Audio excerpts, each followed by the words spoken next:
right, let's do it. Well, hello everybody, and welcome back to another episode of the Wealth Building for Dummies podcast. My name is Kyle Demian. I am here with Renji Matthew, and today we're having a special podcast where we're actually doing this one live. To those of you watching on YouTube here, we're actually live right now on TikTok, and we're going to do a live TikTok Q&A session. To those of you that are on TikTok watching us, this will be recorded and posted later on our YouTube pages, which is going to be included at the link in our bio if you want to watch all of our past YouTube recordings. And to those of you on YouTube, make sure to go follow us on TikTok. Maybe we'll have our editor put our TikTok links right here. So thank you guys for tuning in. And tonight specifically, after our last podcast, we had a lot of questions come in on strategies to use life insurance for building wealth. This is something that Renji and I have a lot of experience in. We've helped a lot of people set up these type of policies and not only set them up, but actually use them to go out and buy assets and build wealth, right? So we're going to be talking about that and taking questions about that. And I think to get the conversation started, Renji, let's just talk about what is, and we primarily have done more IUL than whole life. A couple reasons for that. Maybe we'll talk about that here today, maybe why we like IUL better. But let's start the conversation with defining what is an IUL, and let's go from there. And as you guys are watching live, drop your comments below, and we're going to start integrating those questions and just going back and forth, Renji and I talking, and we'll see where the live goes from there. But Renji, break it down. What is an IUL for those who maybe have never heard of it before or are just joining and want to learn more? Yeah, so an IUL stands for Indexed Universal Life. So Kyle mentioned how a lot of times we talk about whole life and IUL. The difference basically is a whole life, it's kind of like a dividend.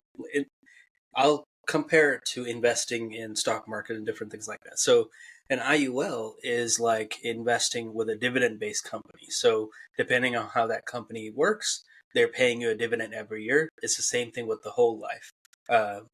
Sorry, I said IUL before. In the whole life, it's depending on the insurance company, how they do, they're paying you a dividend interest every year. On the IUL side, or Index Universal Life side, you're indexing with the stock market, whatever index you pick in the stock market. So S&P 500 is one of the most common ones that's used. So you can do this in the stock market where you index with the S&P 500. But the reason you are doing it inside insurance is to keep it tax-free. Because in the actual market, you would have to pay taxes on any of the gains that you access and stuff like that. But inside an insurance policy, under the umbrella of insurance, it keeps it tax-free. So, or tax deferred, or however you want to call it, where you're not having to pay tax on it unless you cancel the policy. So, and that's why we like the IUL a little bit more. If you're looking at long-term wealth building, if you're looking at 10 years or more, the IUL is going to beat the whole life in growth. Because yes, the whole life is guaranteed growth, but most companies, depending on the company you're with, it's between 1% to 5% every year. Again, that is guaranteed growth, so it's not a bad thing. But on the IUL side, you can have zero growth because the market can do negative or zero. But the good thing is you don't ever lose any of your principal or the growth when the market goes down, because you're actually mirroring what the market does without going down. You have a floor. So, but on the IUL side, the market can do 10, 20, 30% growth in 1 year. And there are some companies that don't have a cap in your growth. Most companies will cap your growth at 10%, but there are some that will have uncapped growth. So if you have the uncapped potential and the market does 10% or more every year, or every couple of years, over time you're going to have more growth in the IUL. And looking at pros and cons, the negatives might be costs and stuff like that. But again, something we've talked about, and maybe Kyle, this is something you can go into. What would you say the cons, the cons are cost-wise in both, like the difference-wise in whole life and IUL? Yeah, for sure. So any cons or downsides to IUL would be that first, you do have to get approved. Not everybody can set this up. You do have to, live inside the United States. I don't believe this is offered outside of the country. And then you do have to be healthy enough to be able to qualify and to be able to get approved for the life insurance, because at the end of the day, it is a life insurance policy. That's one of the downsides. The second one would say is that, an IUL has high fees, which everything has fees. We've done videos before breaking down the fees and comparing the fees in IUL versus other avenues, but there is fees inside of it. And the fees are the cost of the insurance and any other expense fees for managing the account. Like that's what the insurance companies charge. But like I said, everything typically has fees, right? So the better question is to compare the fees to what other options would be out there for you. And the fees are dependent by individual, by person, and so on. The last downside or the con that I would see or that I would say that there is that, hypothetically, yes, you can grow your money and earn more in other accounts, but that those other accounts also come with risk. And I'm just thinking of some of the downsides that, people usually harp on or point out and say, well, my money can grow better in other avenues, right? And of course, sure it can. That's why an IUL is not necessarily considered an investment. It's more of a saving strategy or a wealth building strategy. And the reason for that is because it has has a couple things. Number one, uninterrupted compound interest, meaning that anytime you have compound interest or growth or gains inside of the account, that becomes your newly protected principal. You can't go backwards, right? Your cash value can never go backwards inside of your account. The second portion of it is, why the wealthy use it. It is the only thing inside of the IRS tax code that grows tax free, that you can access tax free, and that when you die and pass away, the account blossoms. It becomes even larger and passes on tax free to your beneficiaries as well. So like those are the main pros to the IUL and why people use it.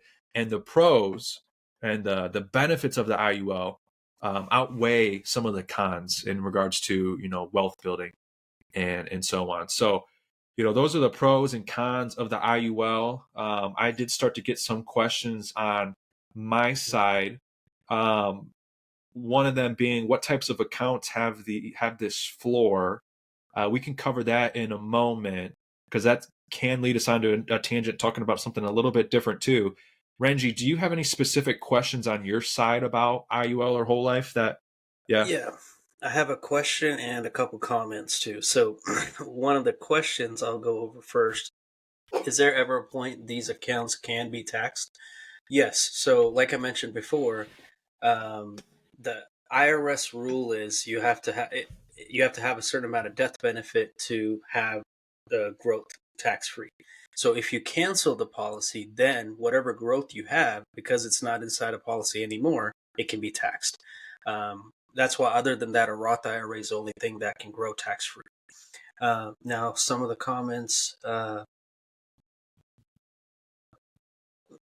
got: term insurance gives much more coverage than whole life or IUL. Yeah, you're pretty much right. Yeah, we're not disagreeing there at all. But we're not doing it for the coverage. If Yes. we're talking about a wealth building standpoint, so that's Exactly. correct.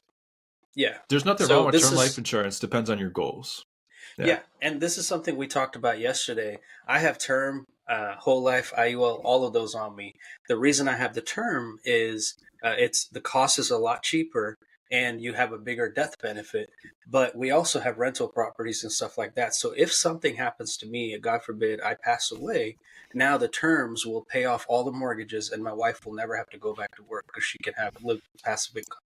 But we have whole life and IULs and stuff set up for the cash value benefit. The problem that we see most of the time, because one of the other comments that I think it's Christ Mafia, he said, IULs turn your own money into loans you then have to pay back with interest. Don't make sense. So there's a couple different ways you can take the loans out in an IUL.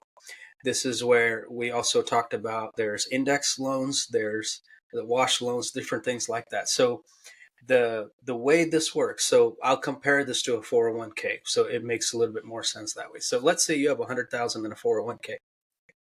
Now, let's say you wanted to take out 20,000 to use it into an investment or something, because something we talk about is using these to buy passive income assets, right? So let's say you had 100,000 in a 401k and you took out 20,000, or you borrowed 20,000 to put it into an asset. With a 401k, most companies, they'll let you borrow up to 50%, or that's the max they'll let you borrow. So let's say you borrow 20,000, you put it, and with them you have to you have to negotiate what the interest rates will be, when you have to pay that back by. If you don't pay it back in that time, now you just have to pay the penalty and the taxes on that 20,000 you took out. But you could pay it back in that time, and you could repeat doing the same thing. Now, if something happens to you and you pass away before that 20,000 is paid back, your family gets the leftover 80 minus taxes and stuff like that. So in the same scenario, if you had 100,000 in an IUL, let's say you took out 20,000, just like the 401k, where it still acts uninterrupted and the compound interest, like it still compounds like you didn't touch it. Same thing happens in the IUL. Now that 20,000 you took out, though, doesn't come out of the 100,000 that you put in. It comes out of the death benefit. So you could pay it back, like especially if we're using it like we talk about, using it to buy assets. You could pay it back to replenish it and then keep repeating that same process, buy more assets. But if you don't pay it back, when you pass away, your family still gets the 100,000 that you put in, and they get the death benefit minus the 20 you borrowed. Now, then the couple of different type of loans. Kyle, you explained this really well yesterday. You want to explain the types of loans on there? Yeah, there's two ways to take out loans from your IULs, one being a wash loan and the second one being an index loan. The wash loan is where they'll charge you like 2%, and then you borrow the money, and at the end of the year, they credit you back 2%. So it just washes out so that there is no true net cost of the loan, right? But this allows you to borrow it tax-free. The other option is what's called an index loan, where some companies will, maybe charge you 4 or 5% for you to borrow the money. And when you borrow and take out the money, your cash value continues to grow as if you didn't touch it. So that year, if the market goes up, let's say, 7%, and that's a growth that is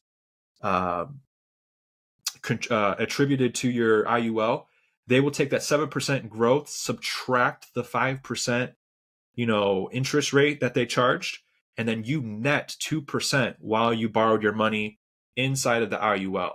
So the key point to understand is, okay, so what is 2%, right? Number one, this is 2% on money that you borrowed, took out of the IUL to go put into real estate or some other type of investment or asset. That's what we talk about and educate on. Don't use your money to pull it out and to buy liabilities. You're not helping yourself build wealth at all. But take it out, put it into something like real estate, and then real estate should produce you cash flow and build your wealth. So now you've got your same $30,000. Let's say that's what you pulled out. Your $30,000 is working for you in real estate while it's still growing inside of the insurance. Now your same dollar bill is working in two locations instead of just the one, being inside of a savings account, in comparison. So that's how the two loan options work. We always recommend people to take the index loan option because it gives you potential for your money to grow. And here's the thing, some of these insurance companies have the maximum rate that they'll ever charge for you to borrow your money at 5%. Okay, 5% right now in the interest rate environment that we're in is very, very good. You can't go borrow 5% from a bank right now, but you can from inside of your own IUL. You don't have to do a credit check. You don't have to prove financial statements. As long as you have the cash value, you're guaranteed to be able to take out the loan. You have to go get approved when you go through a bank or anything else, right? And the whole idea of this concept in the first place is to eliminate the bank, eliminate the middleman, so that now you're taking control of your money. You can leverage it in multiple ways, like the rich and the wealthy have been doing for 100 plus years. Because this whole strategy of using life insurance to build tax-free wealth and to be able to borrow from it, these are the same strategies that the Rockefellers used, Walt Disney used, Ray Kroc, the founder of McDonald's. They've all used these strategies. This is 40, 60, 80 plus years ago. Even more recently, football coach John Harbaugh, who is now coaching the Chargers, or Jim Harbaugh, technically, who is coaching the Chargers now. He did it. There was a Forbes article on him, and even some of the recent presidents and senators of the country have used it as well. As far as just typically high level executives, that's who these plans have been, typically reserved for in the past. Nowadays, with TikTok, YouTube, and Instagram, more education on these accounts have come out, and that's why I know, I'm for sure, for most people on here, this isn't the first time you've ever heard about the IUL. You probably only see it through educational platforms like this, people like Renji and I talking about it, because in the past, these were just reserved for the wealthy. Nowadays, people can educate others on it as well. And some of the comments I got a lot of questions and comments over here, so I'm going to go through some of them fast. Yeah, for sure. Chris Mafia said, Wall Street Journal admits whole life IULs are trash to use as investments. So what we want to say to that, it's not an investment. Like we said before, it's not an investment strategy. You're just using the rules and laws of the IRS tax code to benefit you, to keep your money tax free and use it to invest into passive income. That's what we say this so many times. It's not for everybody. There are different types of insurance products out there for different people for their own goals. This is why we say it's not a one size fits all. We tell people, hey, an IUL doesn't make sense for you because it's not for everybody, right? And just like whole life, any term also, it's not for everybody. It depends on what you're trying to do and what your goals are. And yes, an IUL and whole life is not a retirement plan. It's just a strategy we also talk about, because if it's set up properly, because one thing we hear a lot is people saying, oh, these are scams. If they were scams, they wouldn't be around as long as they've been around. The problem is the people that set these up, the agents that set these up, they're scamming people, right? Because if they're set up the right way, it makes a lot of sense because the cost keeps it really low. So I guess we can go into that right now because that's a question we get a lot. The strategy with an IUL and whole life is, let's say you're putting a certain amount of money in. I'll just use $100 for example, right? So if I'm putting in $100, the wrong way to do it is put all $100 to the cost of insurance, because there's two expenses. There's a cost, and then there's the money that goes to the growth side. The wrong way to do it is put all $100 to the cost. Problem with that is there's nothing going to the growth side, but you have a high death benefit. But if you're using this for the cash value growth, that's the wrong way to do it. So the right way to do this is you want to keep the cost as low as you can. So let's say you're setting this up on someone that's 3 years old. Again, this is insurance, so the older you are, the cost is higher. So let's say you're setting it up for someone that's 3 years old. If you're putting in $100, maybe $5 goes to the cost. The rest at 95 goes to the growth side. Same scenario, if you're setting up someone that's 25 or 30, maybe $20 goes to the cost, rest goes to the growth side. Same scenario, if you're setting up someone for in their late 50s or early 60s, maybe all $100 is going to the cost, maybe more. This is why it doesn't make sense to set it up for someone in their late 50s and older, unless they're doing it for more than 10 years and they're putting a couple thousand in. Even then, it might not make sense. So that's the right way to set it up. You want the cost to be as low as you can, because the IRS rule is you have to have a certain amount of death benefit to put a certain amount of cash value in it. If the cash value is higher, the death benefit has to be high enough to keep it under the umbrella of insurance rules. So yeah, but the problem that we see most of the time, probably 90% of the time when we review, is that these are set up wrong, and it's actually benefiting the agent commission wise more than it is benefiting the client. And that's why those people, it messes them up, and then they call it a scam. It was, again, because the person that set it up wrong. Okay. Address down markets long term. So yeah, so this is the thing. This is also another benefit of the IULs and the whole life. If the market goes down, you don't lose any money, unlike the actual market where you do. And this is where we've talked about the break-even burden. And I think, Kyle, you do a good job on explaining that. You want to go into that a little bit real quick? Yeah, so the break-even burden is the result of losing money in the market and the return that is needed to get back to your starting point.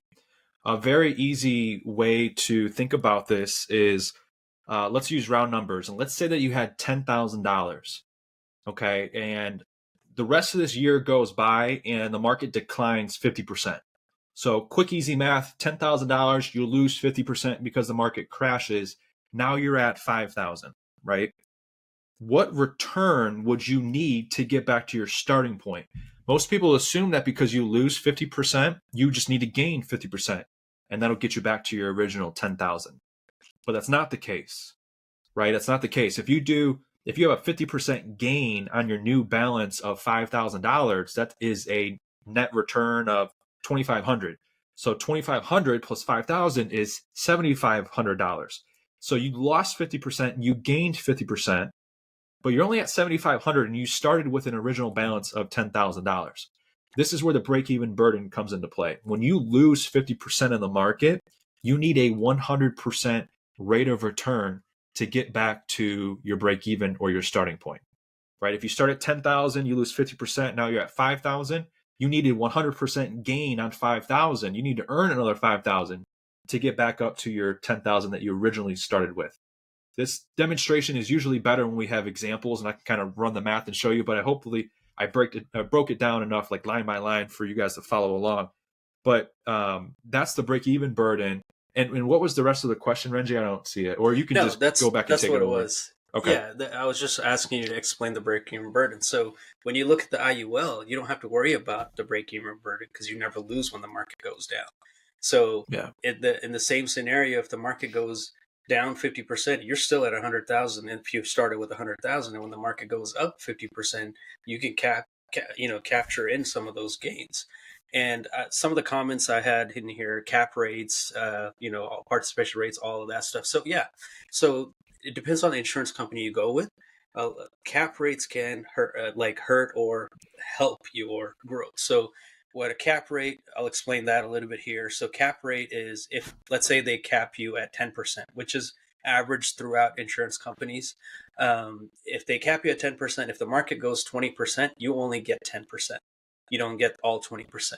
But there are companies that we work with that have uncapped growth. So they've showed history of paying out 23, 28% in 1 year, depending on what the market does. Then there's participation rate, which is similar to the cap rate, but the difference is, let's say you want at least 100% participation rate or higher.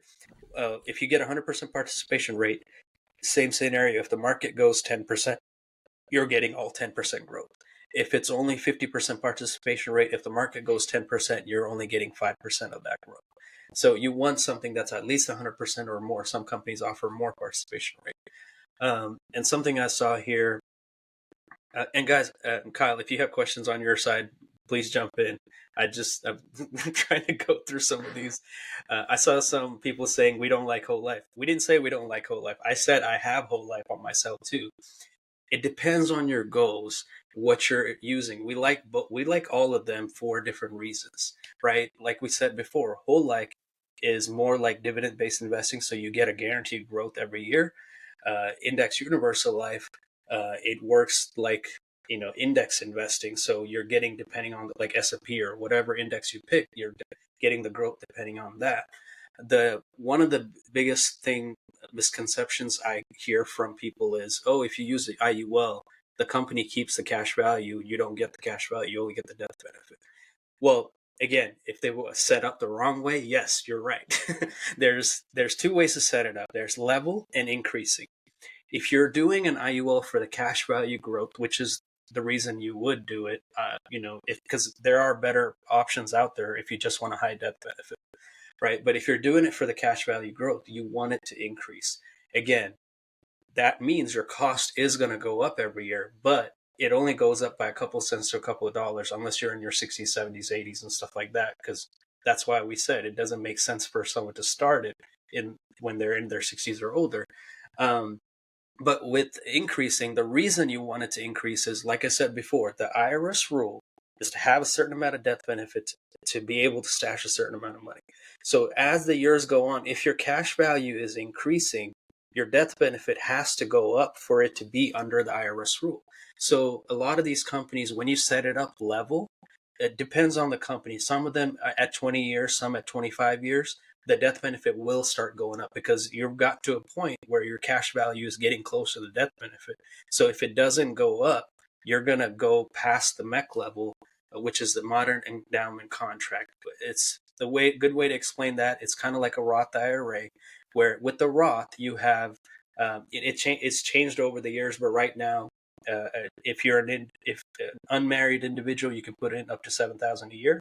A married couple can put in up to $14,000, and if you go over that limit, now you're subject to penalties and taxes and stuff like that. And even that, you have to be making under a certain amount of income to be able to put into a Roth. So inside an insurance, that level is called the MEC level, and that could vary depending on how much death benefit you have. So the higher the death benefit, the higher the MEC level. The higher the MEC level, the more you can put in. So this is why you want it increasing if you're doing it for the cash value growth. Sorry guys, I'm gonna try to get to these questions. It's the whole life value term. Variables that the insurance. So someone asked about variable life insurance. We don't like variable life insurance because it's better to put the money in the market because a variable, you'd still lose money. So we like whole life and IULs better because you don't lose the money if you're using it for the growth. Otherwise, it's better to put it in the market. No, Oscar Wilde, he said, overall, IUL is trash. Again, when people say that, a lot of times when I deep dive into it, it's because they either experience someone set it up for them the wrong way or know someone that it was set up for the wrong way. And if it was set up the wrong way, it's going to hurt them more than it helps them. But if it's set up the way it's supposed to be set up, the right way it's meant to, because when it's set up, this is the honest truth, is if it's set up the right way, the person that set it up doesn't get much commission. Every time it's set up the wrong way, it screws over the client, but that agent that set it up walks away with a higher commission rate. That's why it's set up wrong. And a lot of times they might not know any better because they were taught the wrong way, or they're just worried about their own pocket instead of the client's pocket. So that's why it's so much easier to mess up someone's finances using an IUL than it is a whole life or any other investment, because if it's set up wrong, that client walks away with problems later down the road. Average total fees for whole life. So honestly, username 62401, long number. So the cost depends on your age and your health. So it could vary depending on if you're 3 years old, 20 years old, like I said. So the fees and costs and everything depends on your age. It also depends if it's set up level, all this stuff too. And it depends on if you're, like with whole life, you can add extra terms into it too. So it depends on if you're doing that. If you're, it really depends on how you're setting it up. Someone said average IUL is around 6.3. So the stock market on average does anywhere between 8 to 12%. Right. If we like to work with companies that underpromise and overdeliver, so yeah, the companies we illustrate with, they're between 6 and 7%, because that's what the stock market can do, right? And then something they were talking about, the whole life with the big four returns better than IUL. Again, it depends on what your goals are and how you set it up. If you're looking at, so we talked about this the other day with someone asking a question. If you're an investor, let's say, so we talk about passive income, so getting into passive income and using these avenues to do that. So if you're using, let's say you're a real estate investor and you have 100,000 you want to put into something like this and start accessing it right away to buy assets, then the whole life makes sense, because most whole life companies, you can access the money within 30 days, sometimes less, to borrow and use it into investing. With IULs, and in both scenarios, with whole life and IUL, you have to put a lump sum in to be able to do that. right? Otherwise, most people can't do that. So they have to do a monthly sum. And in a couple of years, they have enough money to invest into something. Even IULs, most companies, if you're setting up the right way, if you have cash value, you should be able to access it right away. Some companies make you wait a year, but when they're making you wait a year, they're giving you other benefits like the non-cap rates, floor is higher, stuff like that too. So yeah, it depends on how it's set up, and I think I'm caught up pretty much. Uh, there was something else I was going to mention. Oh, yeah, the difference. One of the things that they said was the different. Oh, so I'll just go over this. Let's say you had 100,000 you put into a bank, and you took out 50,000 to put as a down payment for a real estate property investment, right? With the bank, that 50,000 is gone. Yes, it's in the it's growing in the investment property, but it's gone out of your bank.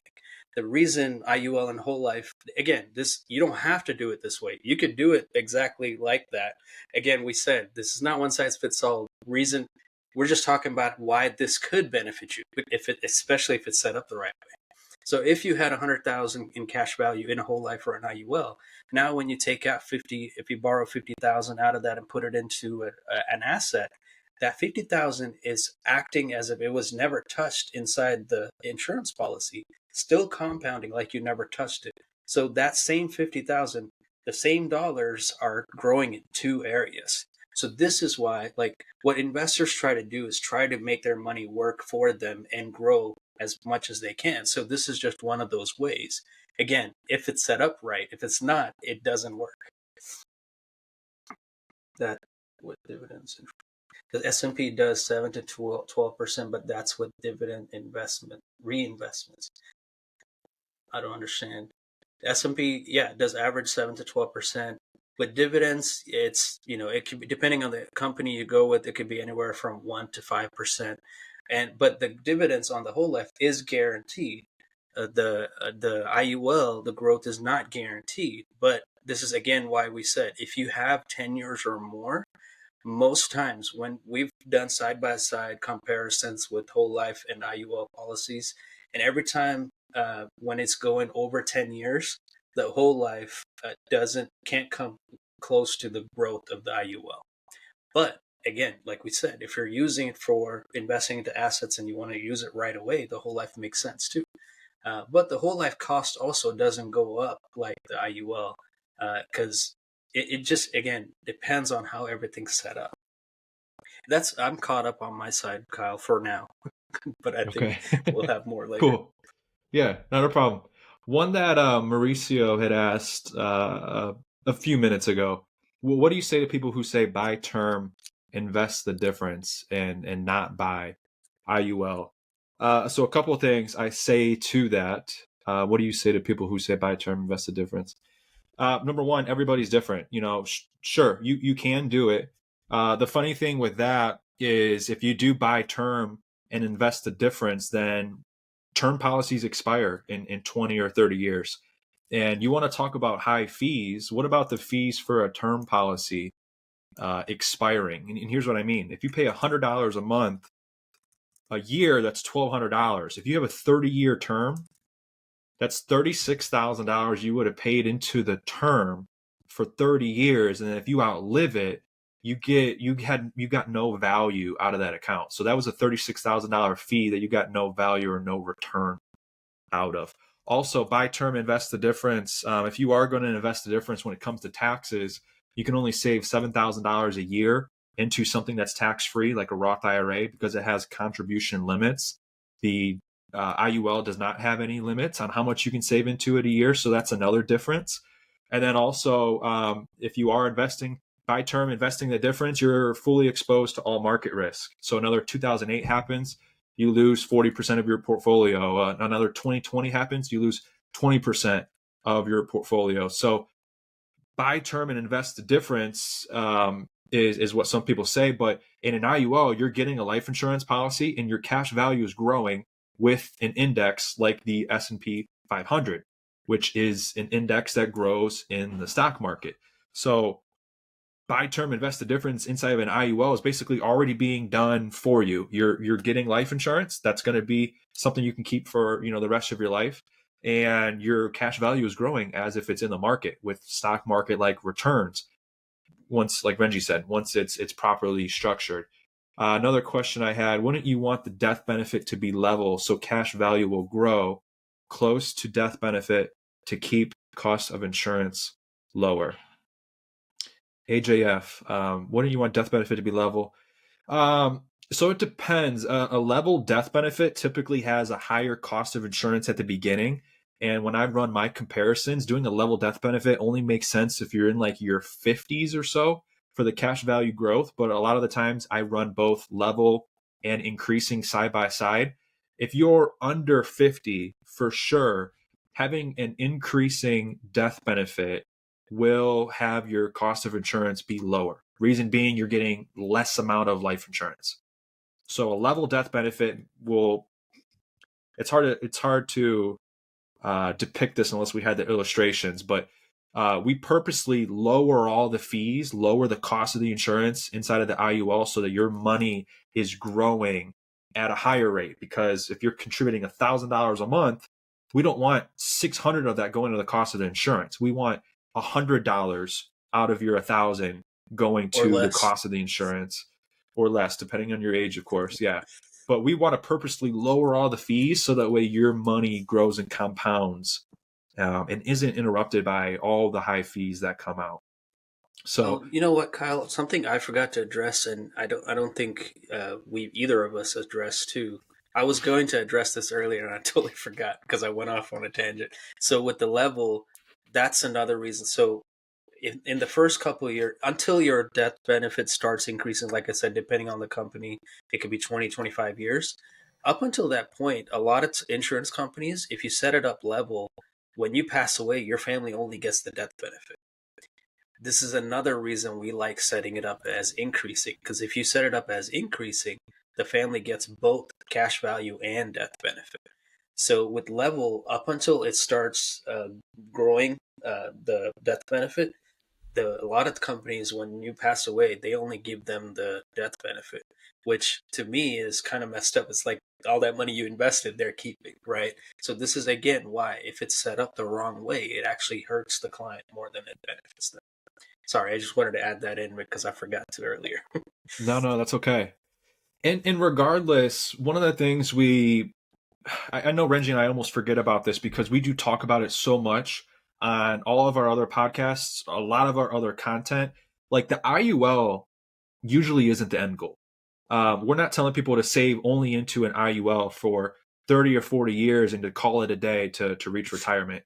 We talk a lot. If you go to our pages, if you watch our previous podcasts, we don't want our followers to play the 40-year game to get to the age of 65 and hopefully be able to retire, right? Traditional retirement planning doesn't work. And the reason we say that is based on the statistics. The average American right now is reaching retirement and they're having to settle for and live on $1,500 from Social Security. And the average American has about $200,000 to $250,000 saved up inside of their 401k, which is maybe about an extra $1,000 a month. So people are reaching retirement age, having to live on $2,000, $3,000 a month. And that's the path of traditional retirement planning. That's what people have followed for the last 30, 40 years. So looking at what the people in the generation in front of us is doing, it's clearly not working. People aren't getting to their golden years and living a golden lifestyle, right? They just don't have the income to do it because they never saved and invested like they should have. That's why we talk about people starting a business or investing into assets or things like real estate, car washes, vending machines, ice machines, billboards, all these other things that are businesses and that produce the most important thing is cash flow. Right. So whether it is buy term invest a difference or using an IUL, we prefer the IUL route because in our mind, our way and our path of building wealth is getting into assets. It's not investing for the next 45 years so that, we can get to enjoy life when we're 70. But using the IUL as a safe place to store money, where it's liquid and accessible, where it has decent rates of returns, it's definitely not going backwards. And then it's also tax-free. We don't want taxes getting in the way of us building wealth. All right. And then the last thing that we analyze is fees. Everything has fees. It just depends on what value you're getting out of it.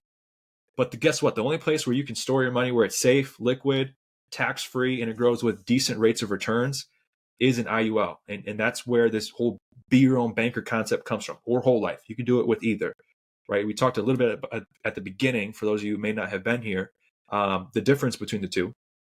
But the whole idea is a safe place to store your money where you can go and borrow from it and buy assets and to buy real estate. You can't do that from your brokerage account. You can't do that from your 401k. For those of you watching, if you don't know, you're under the age of 59 and a half, go to try to access money from your 401k today. If you're trying to withdraw it, you're going to not only get taxed on it, but you're also going to have a 10% penalty. Okay. And then for those of you that are like, oh, but you can take a loan from it. Yeah, you can take a loan from it. You should be taking a loan from your IUL, because you take a loan out of your 401k, you're not going to continue to grow as if you never touched it. You're truly borrowing and taking from your retirement account. So that doesn't make sense to do that. And I think that's one thing we didn't cover, which maybe we should have. The IUL isn't the end all be all to reaching you to financial freedom. It comes through getting into assets. Renji, was there anything I missed or anything you wanted to add on, or maybe even any other questions you got on your end while I was chatting? Yeah, so I've found that with the 401k, it depends on the company. It depends on how it's set up. Also, if you borrow from it, yeah, it can grow uninterrupted, but it can also so that's something you would have to ask your job to see how it's set up in theirs. But yeah, so like Kyle said, at the end of the day, we're just talking about using these as routes to get to an end goal. The end goal should be buying passive income, right? Because as a tax paying citizen, right, if you're working as working for somebody, you're you're paying tax on the income before you even get it a lot of times, right? And with that, let's say you're making 100,000 and you're in the and these are not correct numbers, but if you're at 100,000, you're not at the 30% tax bracket. I think you're like 20 or something like that. But let's say, just to keep math simple, if you're making 100,000 and you're getting taxed at a 30% tax rate, you only made 70,000, right? But as a business owner, you're getting income first to your bank, and then you pay expenses. You pay all the expenses you have, and if it's real estate, you have depreciation. There's different tax benefits. If you have employees, those are tax deductions. There's different deductions and expenses you can write off on there. And let's say all of that adds up to be 50,000.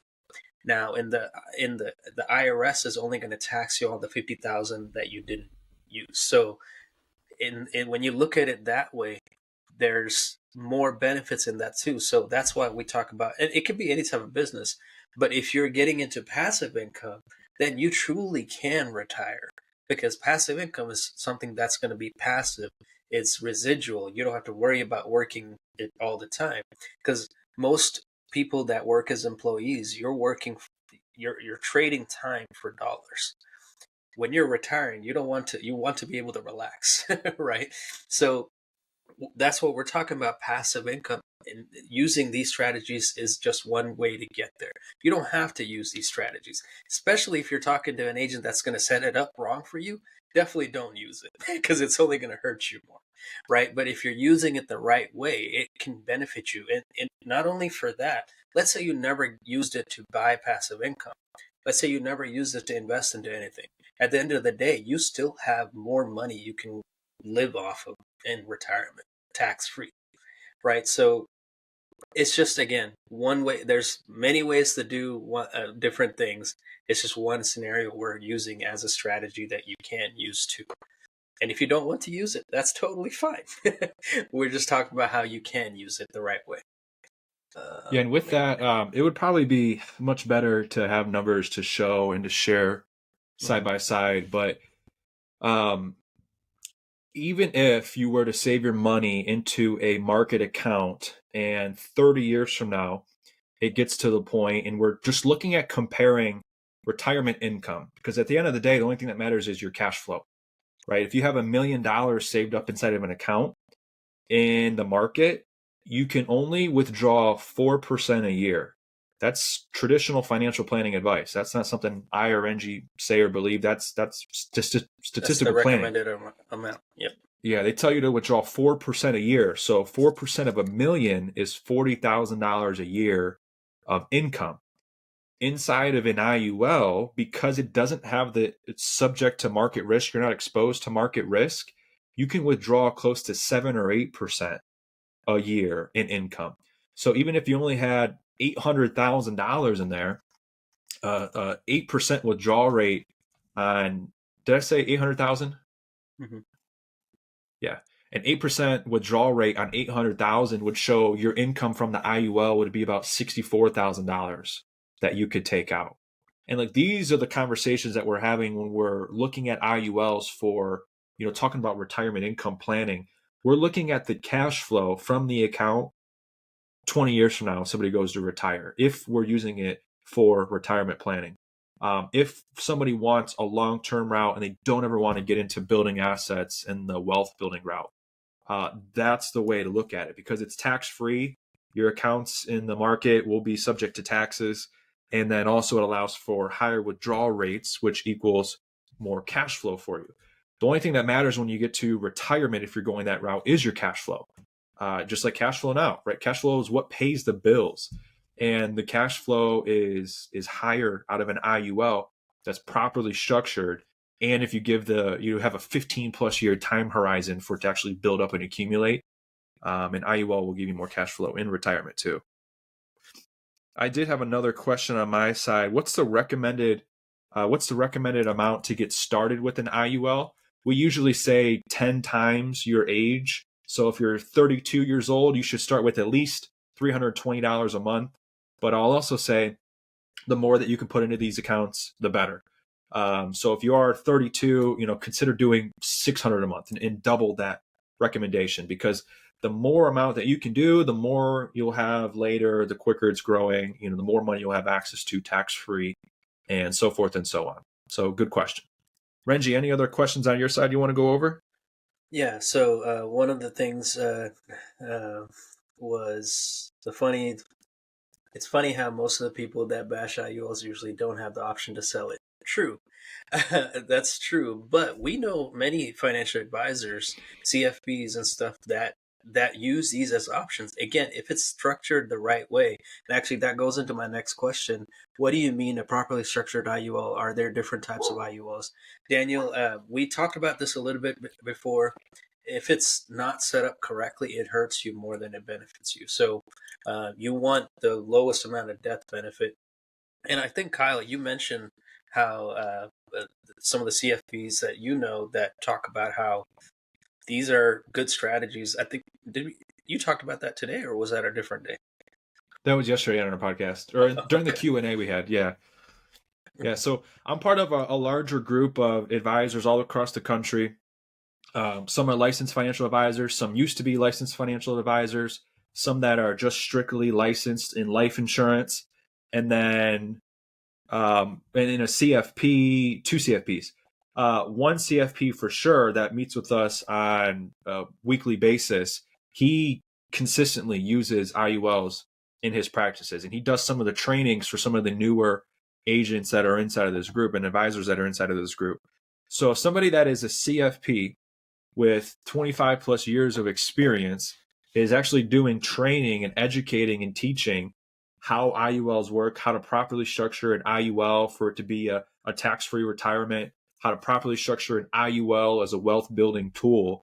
I mean, that just shows you that it works because somebody of that pedigree, CFP is like having a doctorate in medicine. Like that's the similar level of how much education you have to go through and so forth and so on. So he's recommending this and he's educating and teaching people how to use it and when to use it. And so if someone like at his pedigree would, recommend it, this just goes to show you a couple things. Number one, why has my financial advisor never told me about an IUL? They may not be licensed to even offer it. They may not understand how to legally structure it to be IRS compliant, to grow your money tax free, for you to access it tax free. And the last thing is they could work for a company that just simply doesn't offer IUL, and they're only incentivized to offer and to do put your money into mutual funds or ETFs and index funds, and they get paid assets under management. So they want to manage all of your assets. 4 years ago, 4 years ago, I had my license and was a financial advisor. I got securities license to go down that path. Here's the funny thing. Once you are securities license, you get slapped on your wrist anytime you try to educate people about money on social media, on these platforms. You have to be so careful of what you say, because you can't give out financial advice, right? And you've got to get it approved through something that's called compliance, where you've got basically regulators that monitor everything, and you have to get their approval before you post it. So you can't really post anything when you have these licenses, which probably is what leads to the lack of financial education. One of the reasons. The second one being that schools just don't teach it. And probably, another last thought point behind that, as I'm kind of losing my train of thought. The financial advisors, and I already said this, I guess, but their companies just don't offer it, right? So if they don't offer it, and maybe they've seen one bad one, now they have a bad reputation of, hey, all IULs are trash, IULs are bad, right? The same way as that, I'm sure they have access to index funds that have performed poorly in the past, and they hate it and they'll never use it. But, what if they do well again in the future? I don't know. I think that's a bad comparison, but I went on a tangent there. Renji, I don't know if you had anything else to add that I missed. Yeah, I got a question. So there's only one type of IUL, or are there different types? Yeah, there's only one type of IUL. There's different companies that offer it, and they can offer it. They can make changes like cap rates, participation rates, cost, stuff like that. And this is where you want to deal with someone that knows how to set it up the right way. That way, it actually benefits you. Because, like Kyle said, and I think we've talked about this several times, more than 90% of the time when we've reviewed IULs, they're not set up right. And it messes up the client over time. This is why IULs have a bad name, or insurance policies altogether have a bad name, because it's the person that sets them up that does it the wrong way. If it's set up correctly, it actually benefits them, depending on their goals. Again, like we said, IULs don't mean everyone need it. It doesn't. It's not a one size fits all. This is just an education purposes. And one of the questions I got was how do we find out more info and see how this would work for us? So this is where you use the link in our bios to schedule a call. It's a free call and to see. And like we said, we've told people ourselves many times, hey, an IUL doesn't make sense for you at all.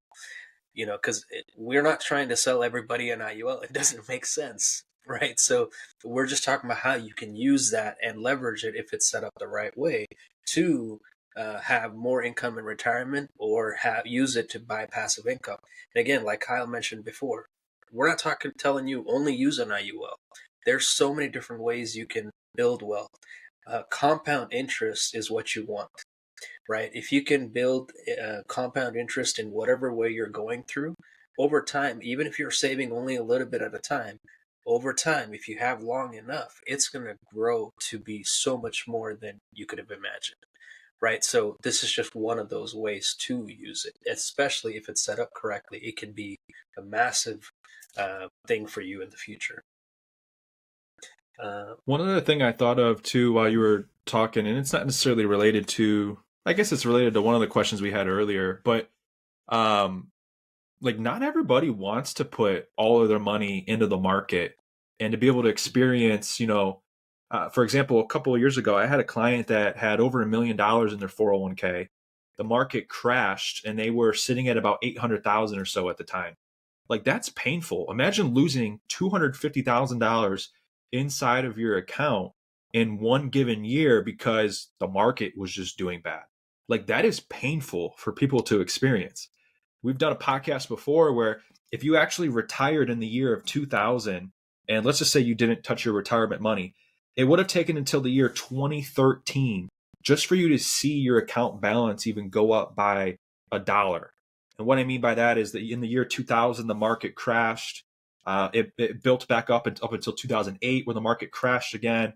And then finally by 2013, when the market rebounding and coming back, like that would have been your break even point. It took 13 years to get back to the point you were in the year 2000 if you weren't, continuing to contribute to the account. If you were just looking at the balance. So not everybody wants to have their money go up and down with the market. And IUL is a great place to secure and to protect a portion of your money from ever going backwards when the market does crash. And somebody asked, if I have a 401k, should I take the match and then put the rest into an IUL? Yeah, take advantage of your match. That's free money. That'll be some exposure to the stock market for you. And then, yeah, whatever else you would like to save and put into an IUL makes sense. And that's the thing IMP. too. I don't know if you're talking about MPI or if you're trying to say something else, Andres, but I saw your comment. Go ahead, Renji. Oh, I was going to say, like, adding on to what you said, and even that question of should I put the rest into an IUL, we don't know for sure. This is where we want to have a one-on-one conversation to see if that makes sense for you, because it might not. Again, if you're in your 50s or 60s and you're talking about putting extra into it, it might not make sense for you, honestly, because especially if you only have 5 years or less to retire, an IUL is not for you. So yeah, this is where it's not one size fits all. Um, you want to have a one-on-one conversation to see what your goal is, where you're going, what you've been doing, and what you're trying to do. And yeah, like we said before, the goal in our podcast is to build passive income. Because so I'll be honest with this part too. Like a couple of years ago when we got into real estate, I had a 401k and I had mutual funds and stuff like that. I cashed it all out, even though I knew I would hit the penalties and pay taxes on it. I cashed it all out and put it into investing into real estate. Because on the real estate side, I had not only depreciation, but there was, as a business owner, because I had an LLC set up and everything, I did it the right way, I had so many more tax benefits to me. So at the end of the day, I didn't have to pay all those penalties and stuff because it broke even, or I think actually it worked out for my favor in the long run. So again, not saying don't invest in a 401k. We're talking about there are different routes to go to get to your end goal. What is your end goal? If your end goal is to have a retirement where you can relax, have fun with your grandkids, go on trips and stuff like that, okay, what does that look like? How much income do you need to make to do that? Right? If you're going backwards to see how that looks like and how much you have to save to do that, that's where we should start to, so like how much you need, right? So like Kyle mentioned before, if you had $1 million in your 401k and you according to financial advice, most people say 4%. If you're only taking out 4% out of that, that's 40,000 is all you're taking out. Now that doesn't count Social Security or anything else you might have, but that's only 40,000. And now you also got to take into consideration what taxes are going to be at when you retire. Because we've talked about this on previous podcasts. Back when 401ks and IRAs were created, it made sense because tax brackets were so high in the 70% and higher. It made sense to put it into things like 401ks and IRAs because you're deferring it down the line. When you're deferring down the line, now when you touch that money, you're in a lower tax bracket. You're paying less taxes. But right now, we're probably in the lowest taxes we've been in a long time. And with national debt, I think we looked at it yesterday. It was like close to, what was it, 35, almost 35 trillion yesterday when we looked at it. So, and it's only going up. And the government's only I think with the revenue that it's making, it's at negative 1.6 trillion every year. So that debt is only going to go up. So the only way to pay that down is by increasing taxes, right? So if you keep deferring taxes down the future, now let's say you're in the 40 or 50% tax bracket. If you're in the 20% tax bracket right now and you're deferring it to down the future when taxes might be higher, does that make sense anymore?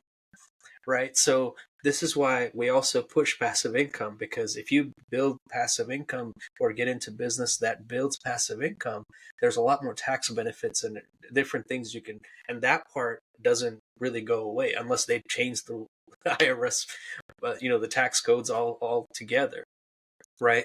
But with retirement accounts, it can vary because of the government has control on how much they tax you, right? So again, there's good and bad in whatever direction you go, but it's setting up the right way for what your goal is. That's what you want to look at.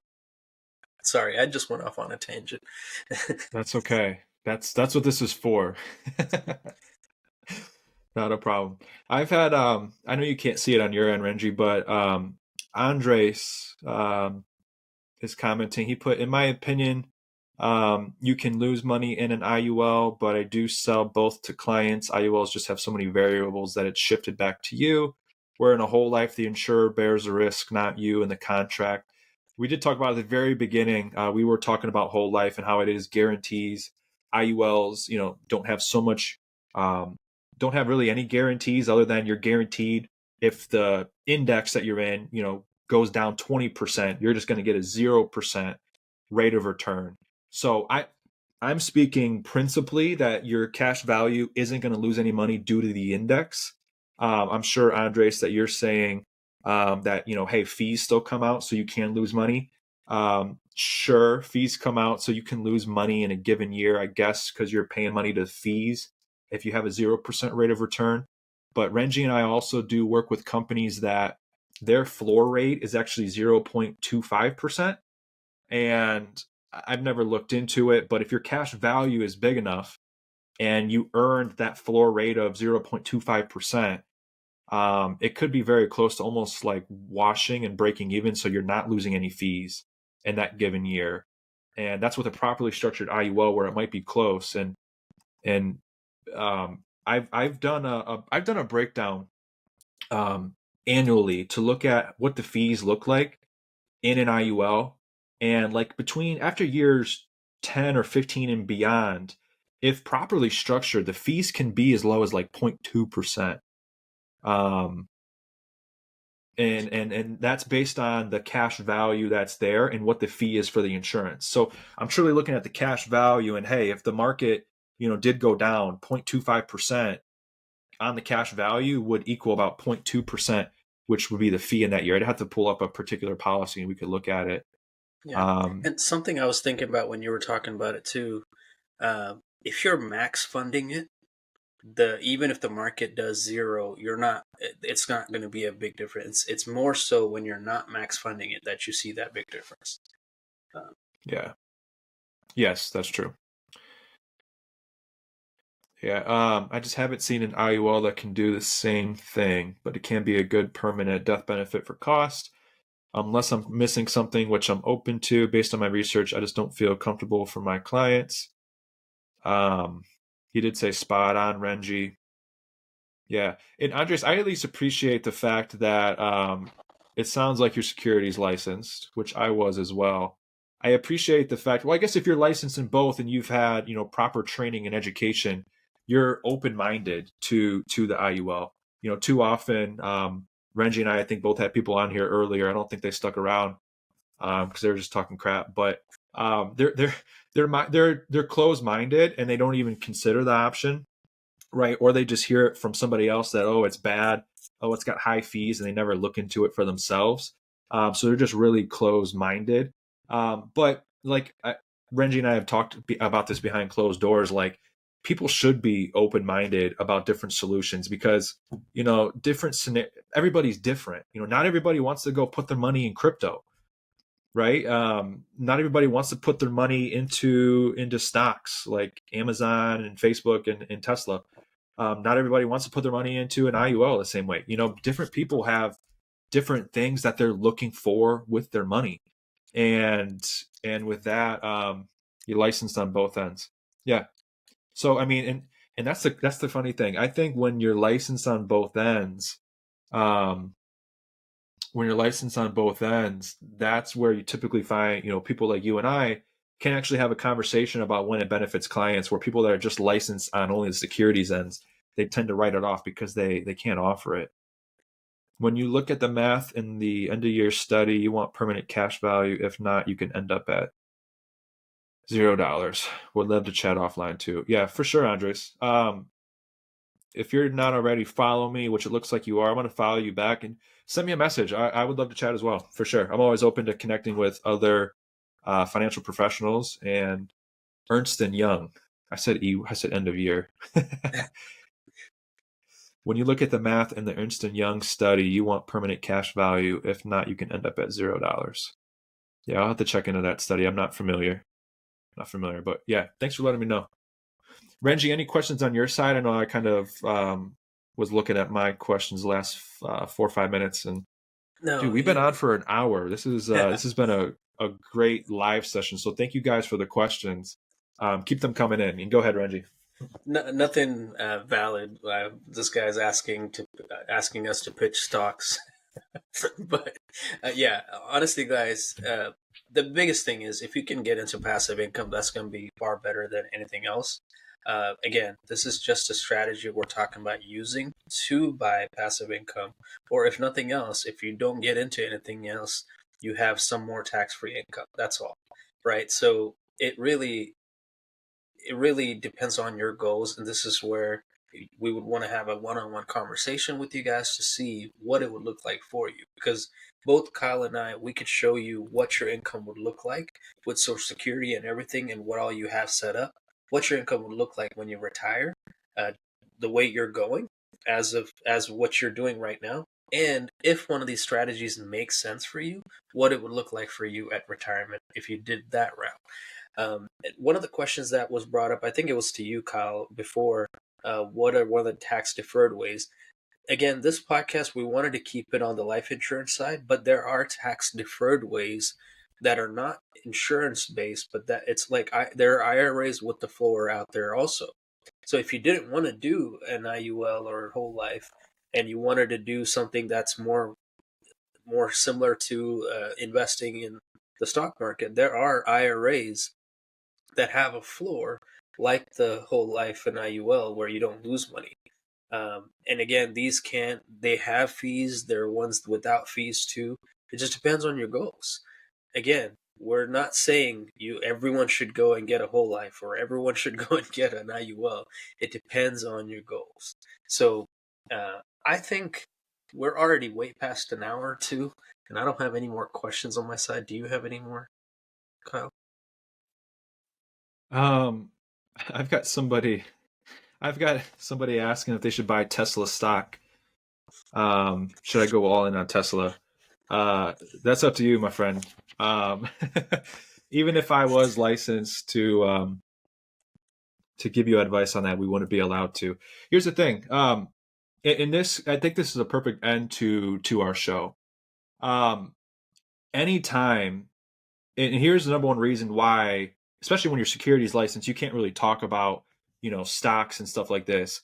In the medical field, it is called medical malpractice for you to prescribe somebody a medication without proper diagnosis. In the financial world, it's called financial malpractice. We can't tell people to invest in a stock. We can't tell people to set up an IUL without doing a diagnosis on where they're at and what's going to make the most sense to them. Financially speaking, we're unwilling to do that for any of our followers, any of our listeners, or for anybody that we ever come into contact with. So that's the most important thing to always keep in mind, is to, reach out and talk to somebody.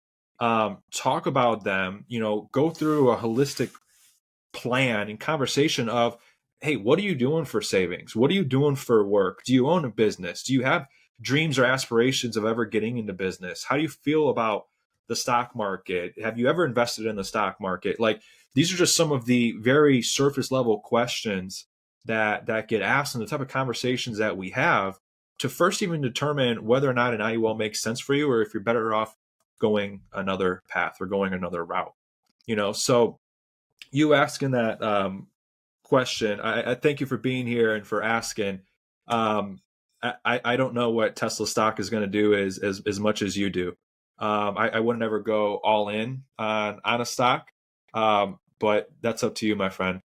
your dream is Tesla going to zero. Okay, at this point, I'm not sure what you're talking about, but I think you're just trolling, which is cool. Thanks for being here. Thanks for contributing to the algorithm. And Yeah. with that, I think that's a good way for us to wrap up. Renji, anything else on your side? Yeah, I got one last question on my side. Do you all suggest managing yourself if you have discipline? Well, again, I think that goes back to what Kyle just said. It depends on what you're in, right? So if you're invested into stocks and stuff like that, that's up to you. Like if you have the discipline to study the market, study the companies you're investing in, and do that, and all power to you. That's awesome. I don't have time to do that, right? So again, why I like like talking about passive income, because if you can invest, if you do all that work up front to learning how to do it and all that stuff, now you just keep repeating that same cycle of investing in that same thing, right? And then once I think one of the biggest mistakes that a lot of entrepreneurs make, and we've talked about this before, is they try to do four or five things all in the up front, right? And I think it's because they've heard, oh, rich people have five or six different streams of income. That's true, but what they don't talk about is those people that became had five or six. They didn't start with five or six. They started with one stream of income, got really good at it, made a lot of money, and then with that overflow of money, they went and invested into other things, right? So if you're trying to do too many things at once, which I'm a prime example of this. We've lost a lot of businesses and lost a lot of money because I was trying to do too many things in the past. So focusing on one thing and then doing good at that, and then take the overflow of that and put it into other assets or other businesses and stuff like that. Dollar cost averaging into 401k makes sense, especially if you can get the math through it. Or yes, it makes sense. This is why, again, if you use the IUL or the whole life too. So I guess this is something we should have talked about in the beginning. With the 401k, IRA, one of the things compared to with a whole life or IUL, you can access, you can borrow from a 401k and stuff before, but you have to wait till 59 and a half to access the cash without any penalty. And you have to pay tax on the 401k anytime you access it. With a Roth, you don't have to. With the whole life or IUL, you don't have to worry about those penalties. It's growing tax free because, again, it's under the umbrella of insurance, and you can access it right away. Um, so if you like to watch the market, you like to learn, study the market, the company you're investing in, great, do that, because that makes you're better than most people that don't have that time, right? And dollar cost averaging makes a lot of sense because yes, the market's going to go up and down, but if you're putting in and you're not looking at it till a long time later, it's going to be better than what you started at. More so why we like the whole life in IUL, because if you're doing the same thing in there, again, if it's properly structured, if you're doing the same thing in there, you're going to have way more, and it's going to be tax free, protected from the market too. So uh, going back to that break-even burden, you'll have more in the end of the day, depending on how many years you have and stuff. So again, it's not a one size fits all. We would have to have one-on-one conversation with you guys to see if the strategy even makes sense for you. Um, but yeah, I think that's a good place to end it, unless you have any other questions. Awesome. I do not have anything else on my side. To wrap it up, thank you guys for tuning in. Thank you guys on YouTube for tuning in. We just launched our school community where we created a course where it's the financial education we should have received in school. So if you guys are looking to learn more about money, you liked our conversation that Renji and I had today, if you click on our profiles, if you go up to our face up in the top left corner and go boop boop, and you click on our face, that'll bring you to our profile. In the middle of our profile is going to be a link that's going to take you to some of our extra links. And inside of that, you're going to see a link to our school community. Renji and I, want to share and teach everyone, how money works. So be sure to go click on that. We recorded a few hours worth of content talking about the basics, what money is, how money works, financial education, learning about life insurance, learning about different ways to build wealth. And then once you've, started to build up some wealth, how can you protect your wealth? How can you protect your assets? And when should you get an LLC? When should you look to have a law firm, on retainer, and all this different stuff that we compiled into one course. And it's free. And it's free. Yeah. And it's free. But most importantly, we want to create a community of like-minded people that are on the journey to build wealth. And we're going to be there to help along the way. We want to start creating a community where people are all like-minded, and we can do maybe once a month Zoom calls, kind of answer Q&A on a more, personable level where we can actually get to know you. And if you want us to help you, we're there to help you out, but just to build wealth and to do it together. And the last thing I think we'll say as we round it up, most people think that there's only a certain amount of money out there in the world, and that, us building wealth takes away from you building wealth. But it's a lot like going to the gym. There's unlimited amounts of muscle at the gym. If I'm working out, Renji's working out, everybody here is working out, we can all go build as much muscle as we want, right? It's going to take time, effort, energy. We've got to be consistent. And it's the same exact thing with building wealth. There's so much money out there that there is so much wealth that we can all build on an individual basis, and we can actually all do it together. And so we want to cultivate a community of like-minded people. And if you guys want to be part of that community, click on the link on our profiles and go and sign up there. Like Renji said, it's completely free. We're also looking at rolling out a premium community where that will be a cost, but we're going to have expert interviews. We're going to have a course on tax secrets, a course on credit card secrets. We're going to bring on experts of how to negotiate a car deal to save you thousands of dollars the next time you buy a car, and then different ways to build wealth by getting into whether that's real estate, whether that's, car washes, whether that's buying vacant land or buying parking lots, and how you can build wealth those ways. And we're going to do that by educating on what we know and also bringing in people that have done it before in the past. So with that, Renji, anything else you want to add last second? Nope, I think that's good. We're here to help you guys on that note, the long run.